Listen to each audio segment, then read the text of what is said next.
नमस्कार दोस्तों, मैं महिपाल सिंह लामरोर, सहायक आचार्य राजकीय विधि महाविद्यालय भीलवाड़ा आपका आज के इसी व्याख्यान में हार्दिक स्वागत और अभिनंदन करता हूं। विद्यार्थियों, आज हम आपके साथ जिस विषय पर चर्चा करेंगे वह है संपत्ति अंतरण अधिनियम 1882 और इस अधिनियम की धारा 41 या सेक्शन 41 के बारे में हम आपसे चर्चा करेंगे और जानेंगे कि धारा 41 क्या कहती है। धारा 41 संबंधित है दृश्यमान स्वामी द्वारा अंतरण से या ट्रांसफर बाय ऑस्टेंसिबल ऑनर, जिसे अपेरेंट या दिखावटी अंतरण भी कहते हैं। तो धारा 41 जो है वो दृश्यमान स्वामित्व से या स्वामी से संबंधित है और ये धारा केवल अचल संपत्ति पर ही लागू होती है। यानी धारा 41 में जो मामले हैं वो केवल इमूवेबल प्रॉपर्टी से रिलेटेड ही होंगे। अब देखते हैं धारा में क्या है। अचल संपत्ति का वास्तविक स्वामी नहीं है कौन? संपत्ति का अंतरणकर्ता। संपत्ति का अंतरणकर्ता जो है वो अचल संपत्ति का वास्तविक स्वामी नहीं है, लेकिन स्वामी की सहमति या ज्ञान से संपत्ति को रखने हेतु बनावटी स्वामी है।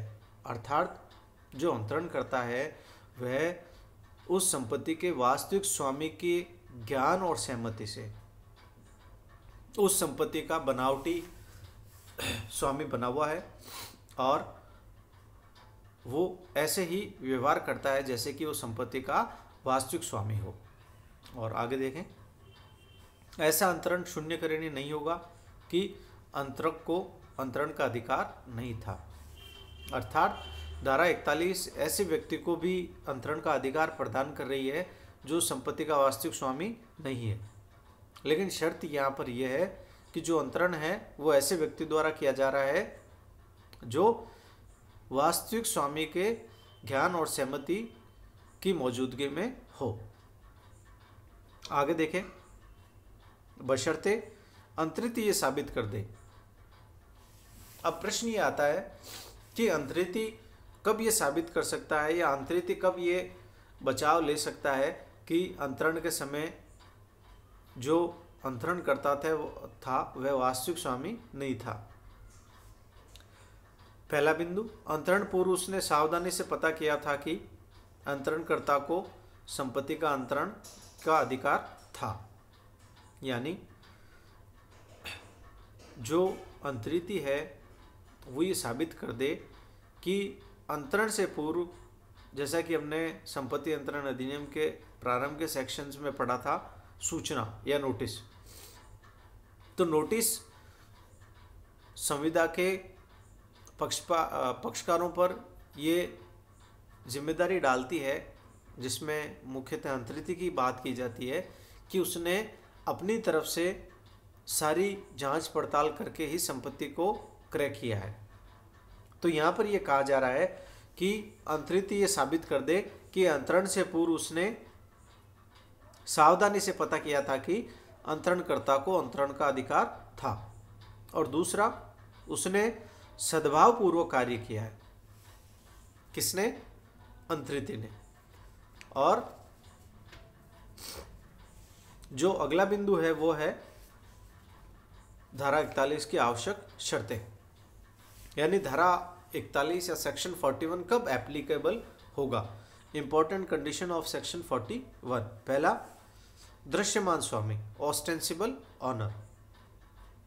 दृश्यमान स्वामी वह है जिसमें यथार्थ स्वामी जैसे सभी गुण मौजूद हो। यानी ऐसा व्यक्ति जो वास्तविक स्वामित्व के कुछ गुणों को धारण करता हो। पहला, कब्जा या पोजीशन कि कब्जा उसके पास होना चाहिए।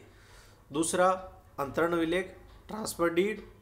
तीसरा, उसके नाम की प्रविष्टि, एंट्री ऑफ हिज नेम। जो रजिस्ट्रार ऑफिस में जो विलेख है जिसमें संपत्ति के अंतरणकर्ता और अंतरित का नाम दर्ज होता है, उसमें उस व्यक्ति का नाम होना चाहिए। और किराएदार द्वारा किराया लेना, टू बी कलेक्ट रेंट। इसमें बेनामी संव्यवहार आते हैं केस है इसका आनंद मोहन वर्सेस नील फार्मेसी, ये प्रसिद्ध केस है। और एक खास बात और है, संयुक्त हिंदू परिवार का कर्ता दृश्यमान स्वामी नहीं है। तो आज के इस ई व्याख्यान में हम इतनी ही चर्चा करते हैं और हमारे अगले ई व्याख्यान में हम इस चर्चा को आगे बढ़ाएंगे और धारा 41 के शेष भाग के बारे में चर्चा करेंगे। तब तक के लिए धन्यवाद।